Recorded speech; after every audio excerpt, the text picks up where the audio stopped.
Well, here is something that you will see covered up by loads of other media outlets. The latest round of immigration polling is in, and the message is loud and clear. The British public think immigration is too high. YouGov data shows 61% of Tory voters think we have too much immigration, 40% of Labour voters do, 32% of them think it's about right, and 13% think it's too low. But here is the damning one. 44% of Remain voters think immigration is too high. That is 15 points higher than this time last year. Remarkable, really, isn't it? Just 14% of Remainers think it's too low, by the way. So an important bit of context there. There you go. That's the reality. It's not controversial, racist or xenophobic to want to cut immigration. It's literally what people want. More people want that than want the same amount or more of it. How bleeding obvious do we have to make it? Is it not enough to vote consistently for a party that promises to reduce net migration? Is it not enough to vote to leave the EU so we could cut migration? Is it not enough to, when actually asked directly, say, we want to reduce immigration? And then we end up with a washed-up former Chancellor in the rather dull shape of Philip Hammond coming out and saying, oh, you know what we need to reduce inflation?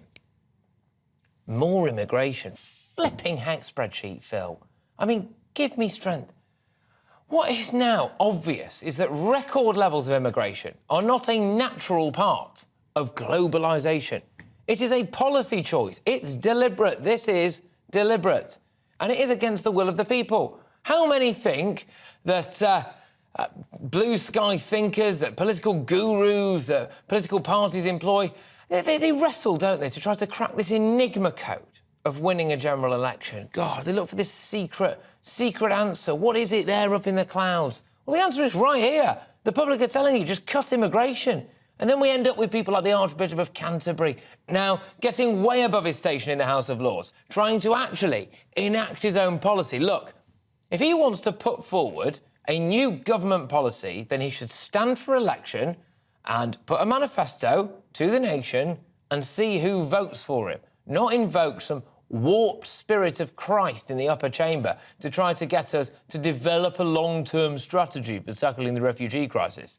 We have a long-term strategy. Isn't that obvious? The strategy is to let them all in and then let them live here long-term, forever, in fact, even if we have to pay for them.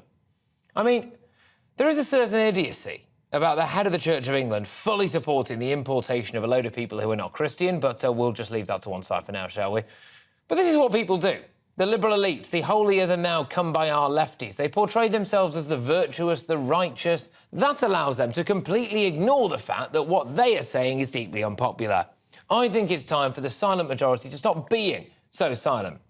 Significantly more people think immigration is too high compared to this time last year. Very few people want more of it. Start voicing your views with confidence.